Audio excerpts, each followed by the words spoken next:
Ud fra timeglas. Jeg ser dine drømme løbe ud, trække dig som en streg gennem gaderne, der er kridtet op med min søvns sandkorn i dine sorte øjne. Silhuetter vender sig i skyggerne. Silhuetter vender sig i skyggerne, når vi ikke ser solen sætte ørkenen fri i hænderne på os. Når vi ikke længere når mere med hinanden. Jeg har aldrig før mødt en mand så bange for mørke. Og jeg har aldrig før været en pige.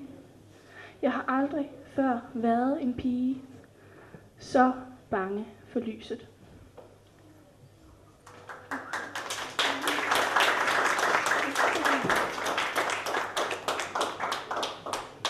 Det næste har også en titel, mærkeligt nok, det hedder Mars. Jeg vil kravle over dit sand. Jeg vil kravle som gangene før og lad dit kredsløbskorn sætte sig i mit sidste stund og glemme, at jeg engang gik herfra. Jeg vil kende stjernernes sirene fra skuddenes skrigen for din skyld. For din skyld. Og jeg vil viske ind i din jord en tyssende fortælling om det uendelige mørke. Om det uendelige mørke i lyset. For du er ingen ørken, så lad mig drukne her.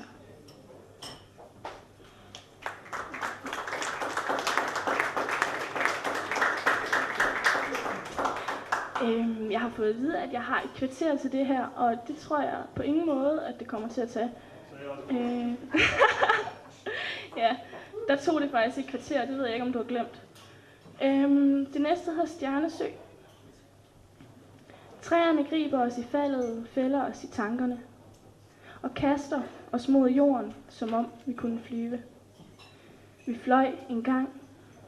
Jeg ligger på langs i mit mudderlagen af minder og november, og den sø, jeg druknede os i, igen i sidste uge. Udsigten af bølgerne, af blade, der ligner dit hår så meget. Det ligner dit hår så meget, at jeg næsten tror, du står over mig, med mig, holder ved mig, holdte ved, dengang jeg kastede mig over bord og sad fast. Jeg sidder fast i spændingsfladen, i brudet, i forskellen. Jeg sidder fast i forskellen mellem himmel og hav og stjernerne, der vokser sig større i søvand, end nogen af os drømmer om. Skoven er så stille, fordi der ikke er andet end alt at sige.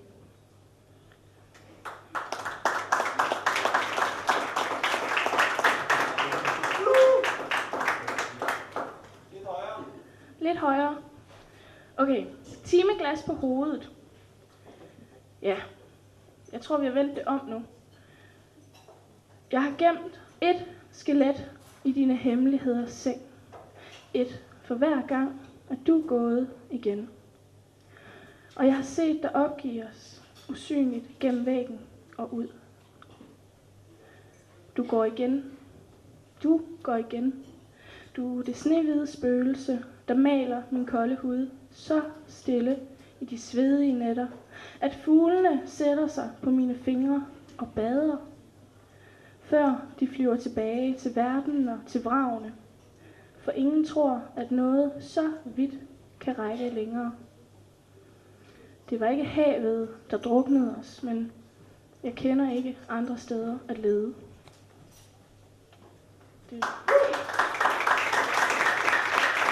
Timeglas på hovedet. Ja, jeg tror vi har vendt det om nu.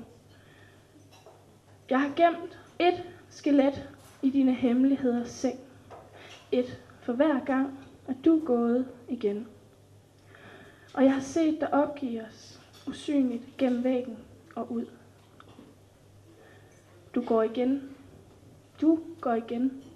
Du er det snehvide spøgelse, der maler min kolde hud så stille i de svedige nætter, at fuglene sætter sig på mine fingre og bader, før de flyver tilbage til verden og til vragene. For ingen tror, at noget så vidt kan række længere. Det var ikke havet, der druknede os, men jeg kender ikke andre steder at lede.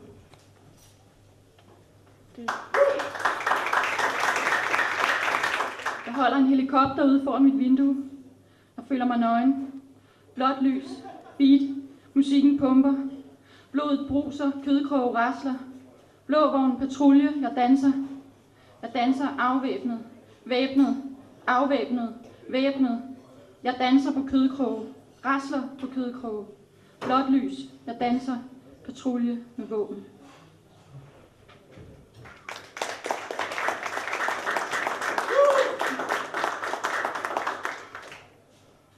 Der står en tændstik. Svovlhudmandens øjne brænder. Den grønne rille trækker mig nærmere. Kobberflammen brænder bag barens brune brædder. Der står en kvinde, dansen i hans øjne. Hun startede legen. Der står en kvinde og leger med tændstikker. Hun leger med svovlet, det smelter på tungen. Det lugter af varm muld i hendes mund, når svovlhovedmanden smuldrer i hendes bund.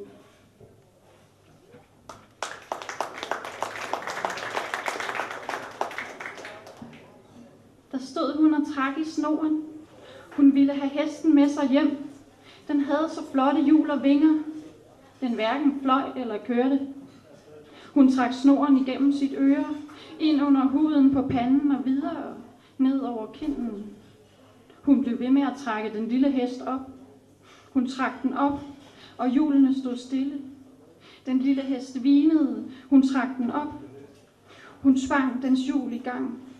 Snoren spandt om nøglens vinger, og blodet sprang fra hendes mund, da snoren trak hende med.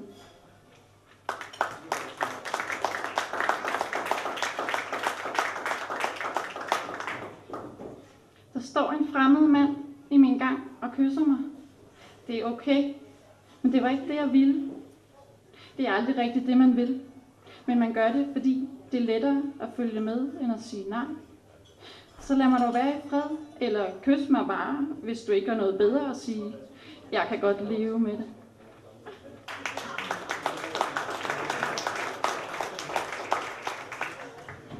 Der ligger en mand oven på mig. Han stønner. Jeg er en maskine, en velsmurt maskine. Jeg glemte at lukke for køleskabet. Mælken lugter surt ud i rummet. Det pumper. Der pumpes. Det lugter surt. Mine sokker er uldne og blå.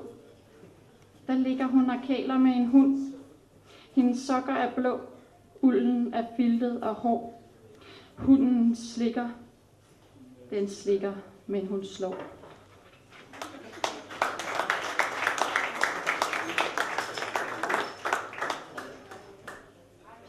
Der ligger en kvinde på sengen. Hun knirker. Den knager. Forbavset. Hun har været der før. En smal sag. En anden sag. Ikke hendes sag. Der ligger en kvinde. Hun ser op i loftet. Fluerne summer om pæren. Gult lys bedøver. Intet blod synligt. Alt er blegt. Alt er blåt. Fluerne falder ned fra loftet. En efter en drysser deres stive, tørre vinger. Hvidt støv daler. Ikke hendes dag. Ikke hendes sag.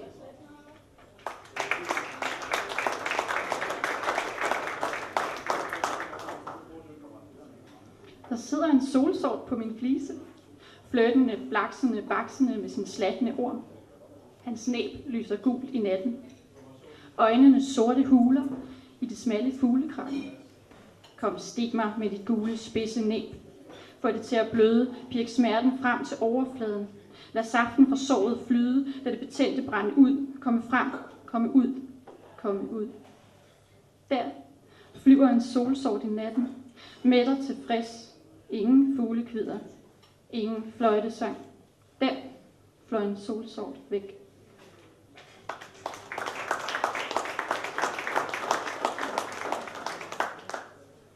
Der sidder et møl på hans ærme. Jeg nyser og siger, at jeg elsker. Lysstofrøret blinker gult lys. Bodega-fluen summer. Jeg sidder og siger, at jeg elsker. Bartenderen råber sidste omgang. Sidste chance. Gult lys blinker blåt over bordet, hvor øjne undgås, hvor blikket fanges. Der sidder de, og bordet fanger i gult lys, blåt lys, Blinkende lamper på kroge sat fast.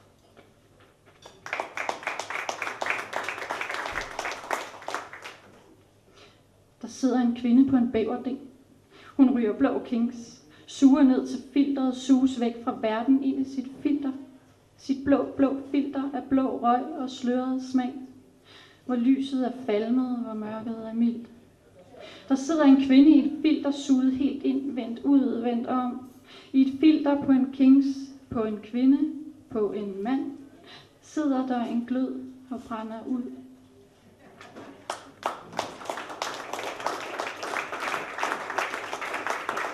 Tak.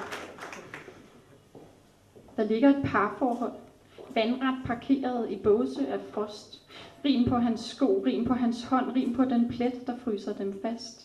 Spejlglatte flader, der gnider, kroppe af is skrider ud. Snestormen raser, men rimen er fast.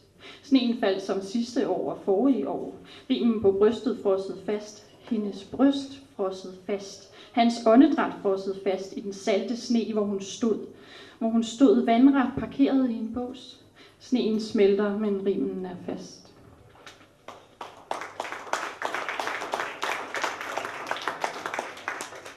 Okay, så er der sådan en rigtig tude en, jeg skrev en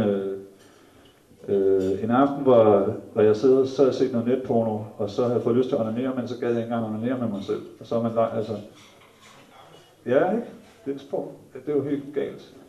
Men så var der ikke nogen problemer med det. Eller, det var der. Men det er sådan her, det går. Undskyld. Livet har ikke engang spillet halvdelen af min egen tids sang, men nu frygter jeg, at mit shit måske aldrig når at komme i gang med at gå i gang. Og jeg aldrig vil få gjort noget stort noget som er større end tanken om stanken af alt det skide hundelort, der gør mine øjne knas tørre i området rundt om Nørreport. Og jeg er så forfærdeligt bekymret for, at jeg ikke vil nå det. Bange for, at jeg ikke får noget, eller dør før jeg kan få det. Jeg er bange for, at jeg er for dum, for jeg kan ikke forstå det. Så tiden bor pick-up'en ind i vores allesammens riller, smider os på Weberen, klask. Den fylder os med skam og griller, den siger, du bliver aldrig ligesom ham der, herr Mærsk, og du dur kun til at lystre, til at underlægge dig hersker efter hersker. For tiden høster mejer der ligesom en mejetærsker. Jo, gør. Og så er der angsten for at dø, før du har opnået noget. Frygten for aldrig at forstå alle de ting, du har misforstået. Og den isnende rædsel for at drukne døden i din egen gråd. Eller for at forblive fattig og aldrig nogensinde forrådet. For tiden er sangen i sandet mellem dine fingre på vej væk, og tiden skriver sine hits på tyndt papir med usynligt blik, og så er det forbi. Så er det bare endnu en glemt melodi, så er det bare knogler i asken, så er der ikke mere indeni, eller udenpå, eller truende kuverter med ruder på. Og så er der ikke mere nogen grund til at være bange. Så er du fri for evigt, ikke mere kødets, eller tidens, eller nådets bange. Så er du en vislen i hækken, du er en rislen i bækken. Fritstillet, du er din egen sang, du er sluppet med skrækken endnu en gang, selvom den her gang er det endelig, så vidt du kan vide for altid, du er fri, ligesom et vanvid. Nu har du fået den der fred, nu ved du endelig evigheden var ved, jubi, at graven rundt om dit hjerte er kastet til og lukket, at tiden er inde og at lyset er slukket. For DJ'en har sluppet skiven, den grimme høstkarl har været ude med riven, nu er der ikke mere tude i din pude over, nu er det slut. Nu mulden dit neighborhood. Farvel, syvsår. Den fik jo faktisk kejseren af Prag til at græde lidt. Tusind tak.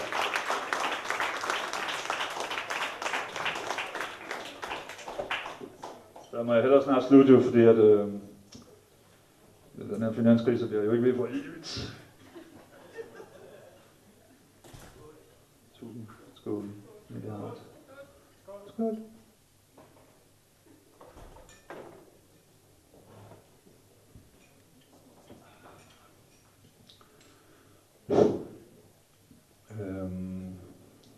Jeg ved ikke, om I kender det, at hvis man nogle gange, når man har cyklet i regnvejr et stykke, og så og en bagskærm, man ikke har en bagskærm, så bliver man helt vildt våd i røven. Og så har man lige stillet sin cykel, og så kommer den rigtig flotte underbog, MK, eller en mere. Og så har man måske lige bukket sig ned for at samle noget et eller andet op og sådan noget. Og så vender man sig om og siger, hvad siger du til det? Okay. okay. Og sådan, hun har lige bare lige set, man er bare fuldstændig ude af røven. Det er rigtig pinligt. Så måske bare 25 år senere eller sådan noget, så sidder man bare på sådan et hjem, eller nede i Istegade, ikke? Så mindes jeg.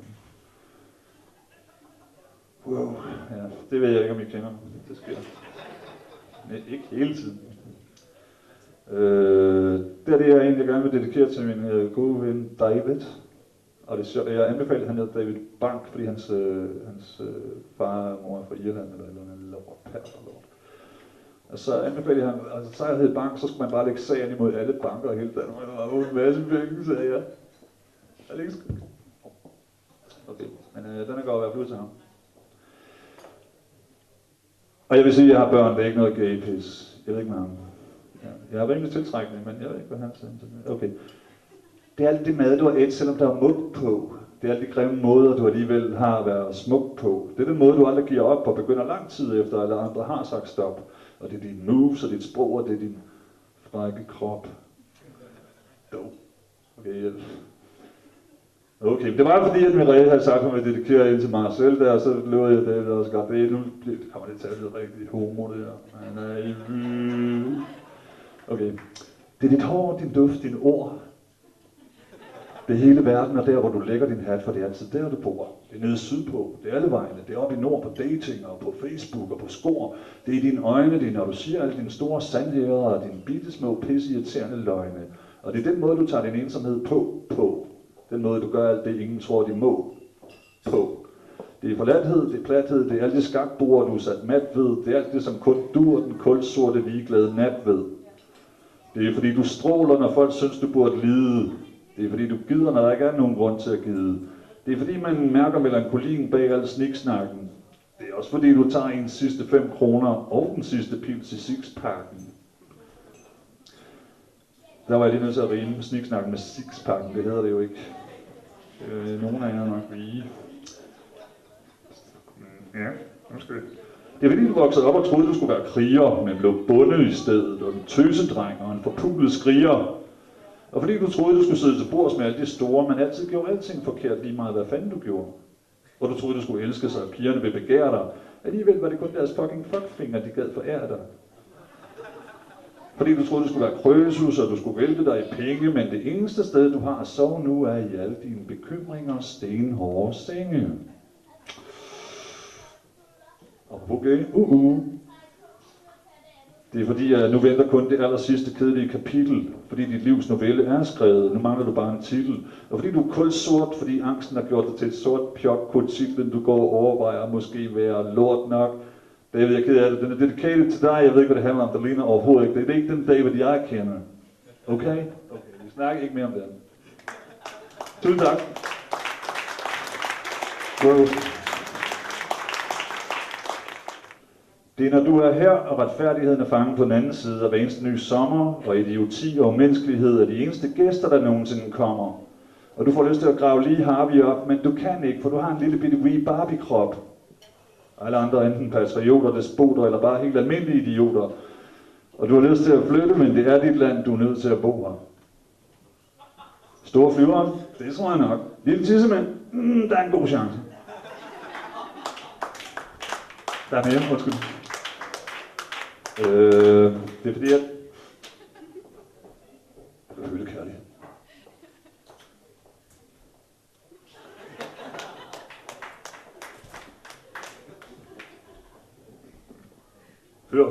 Får jeg skrive til dig i den røv?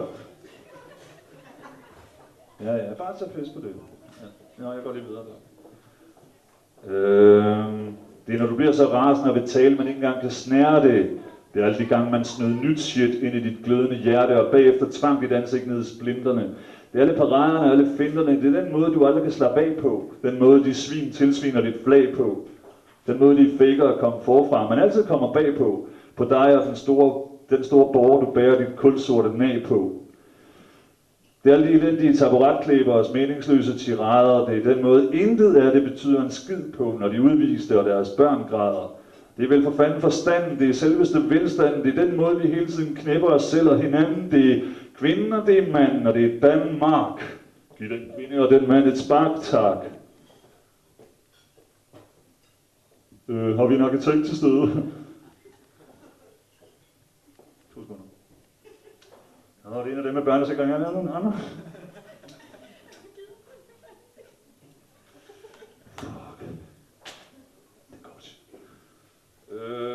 Det er, når du ikke kan lade være med at spørge dig selv, hvad dine børn vil tænke. Om de engang vil respektere, at du bare var en skødehund i en guldlænke, at du bare var et svin helt til grin. For her til lands har der altid været krise, og baconmennesker, menneskelige kriser og en havegrill til hver en kvinde og mand. Det er derfor, vi aldrig flipper ud, men bare grønter indeni, smeltet af den der velstand, uden nogensinde at indse, det kun er held, vi kan. Det er dig selv øverst på dit overdådige, opulente bjerg af fedtglinsende velfærd. Det er drømmene, du aldrig forfulgte, og det er dit pisseelendige selvværd. Det er jobcentret, skattevæsenet og politiet. Det er den måde, du siger, de har selv valgt det, ergo må de jo kunne lide. Om alle de mennesker, der ikke er faldet til patten, som du hader, fordi de modsat dig ikke sover trygt om natten. Fordi de ikke kun snakker om bilen eller hvordan vejret er. Så du siger, så må de jo lære det, ja. Sådan siger den slags typer. Jeg mindes min onkel John. Jeg har været 9 år og ligger og sover i børnekammeret. Den kommer ind i før slåbrok. Og mandelolie. Altså ikke, han er ikke iført det, men han har det med, og så vil han godt lige massere mig. Det er totalt nederen historie.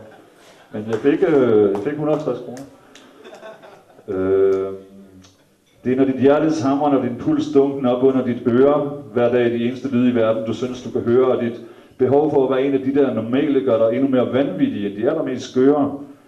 Det er, når du vågner op et par sekunder og indser, at du er blevet lorten i dit eget livs faldstamme. At dommen altid falder, og straffen altid skal ramme.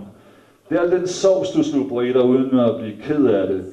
Det er alle de fede steder, du tager hen, uden du selv bliver fed af det. Det er den måde, du smitter dine børn med mere meningsløs tomhed. Det er den måde, du hykler på og udstiller din falske fromhed. Det er dig. Satan kunne ikke have gjort det bedre. Og når der kommer en Oscar, den er amerikanske statue, man giver til mange dygtige mennesker. For at være det allerstørste stykke ingenting, er det dig, man vil hedre, for det man gør, er det man bliver. Så hvis man ingenting gør, er det også ingenting, livet giver. Og det var nok lidt moralsk på en måde. Det må jeg undskylde. Men det var i hvert fald det. Tusind tak.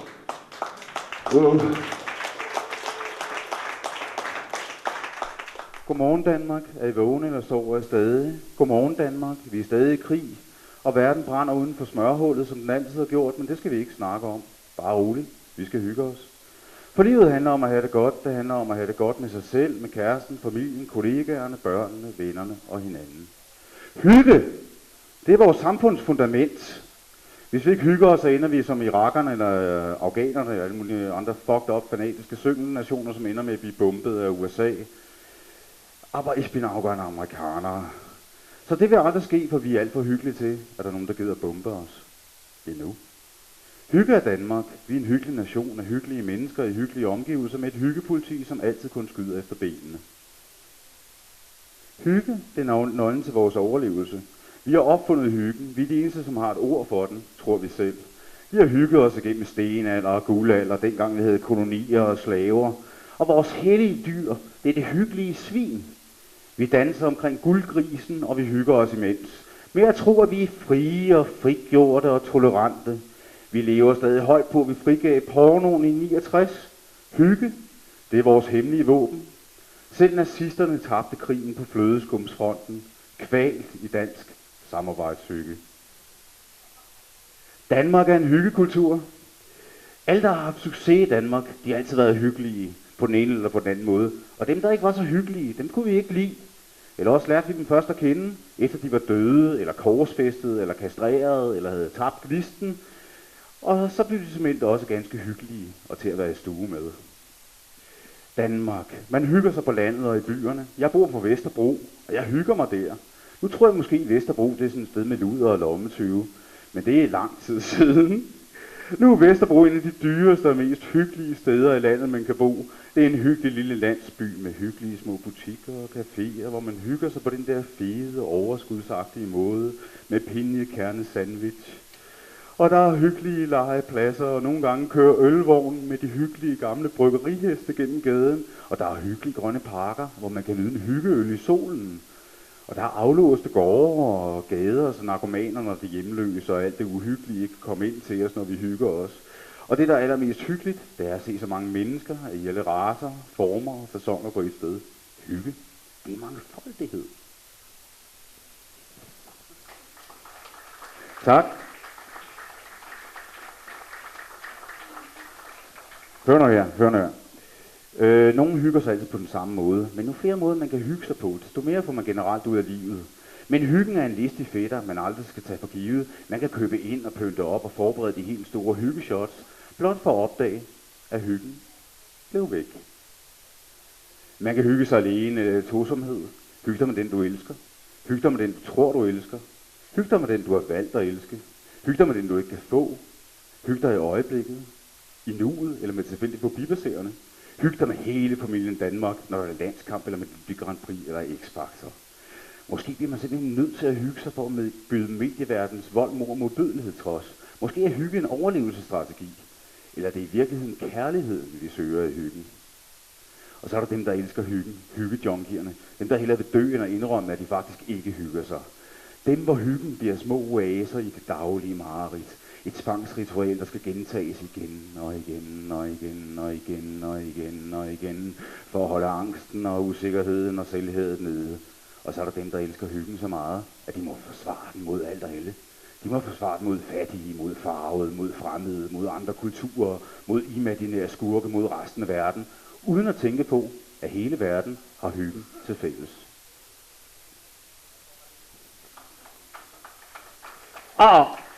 Dengang jeg var lille, der havde jeg hygge, fordi man ikke måtte skændes eller råbe. Man måtte ikke være for begejstret, for glad, for ærlig, for krævende og for intens, når man hyggede sig. Der måtte ikke være nogen konflikter eller konfrontationer. Nu elsker jeg hyggen, og jeg øver på at hygge mig hver eneste dag.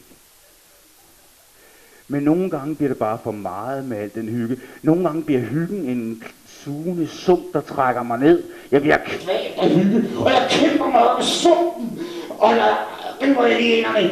Og jeg siger, fuck hyggen, skriger jeg. Jeg vil mere end hygge, meget mere. Jeg dør, dræbt af hygge, og jeg genopstår som hyggens engel, den store hyggespreder, der er taget på ryggen. Hyg jer for det bedste ud af situationen, ud af hverdagen, ud af livet. Hyg jer med depressioner og illusioner. Lad med at sætte alt for fedt store mål. Lad med at drømme om alt for store ekstaser. Lad med at tro, det kan være anderledes. Så hyg jer for helvede! I morgen er der endnu en dag, og tiden lærer alle sorg. Hygge med alkohol, hygge med mad, hygge med kærlighed, hygge med had. Godmorgen Danmark! Hygge med stress og forbrug og mas. Hygge på lykkepiller, heroin, coke og hash. Hygge med drømme, livsstøjne og ren apati. Hygge med flertalsdiktatur og kende på demokrati.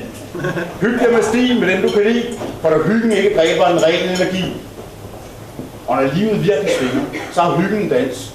Godmorgen Danmark! Hvor I end er, og hvad I end gør, så hyg jer!